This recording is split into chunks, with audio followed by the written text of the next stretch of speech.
আল্লাহ রসুল কদর খুঁজতেন। কদর খোঁজার জন্য বেজর রাতগুলোতে খুব বেশি ইবাদত বাড়িয়ে দিতেন। আমি এর আগেও আপনাদেরকে বলেছি যে আপনারা যারা এমনি জোর রাত্রিগুলোতে জাগেন না, ঘুমান, জোর রাত্রিতে ঘুমাইলে ঘুমান, কিন্তু বেজর রাতগুলো অন্তত ইবাদতে কাটাবেন, অন্তত যেন কদরটা আমরা পেয়ে যাই।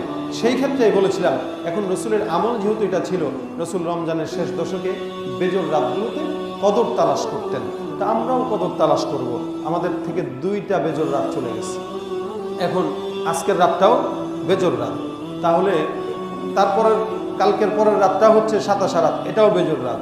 তাই আমাদের আর যেই বেজর রাতগুলো আছে এগুলো সহ জোর রাতগুলোতেও যেহেতু সারা শেষ দশকের প্রত্যেক রাত রসুল জাগতেন, আমরা এখন থেকে একদম চাঁদ রাত পর্যন্ত, ঈদের আগ পর্যন্ত প্রত্যেকটা রাতে আমরা ইবাদত করব, প্রত্যেকটা রাত আমরা জাগবো, কোরআনের তেলাওয়াত একটু বাড়িয়ে দেব, যেন রসুলের সঙ্গে সাদৃশ্য হয়। আল্লাহ যেন আমাদের গুনাহ মাফ করে।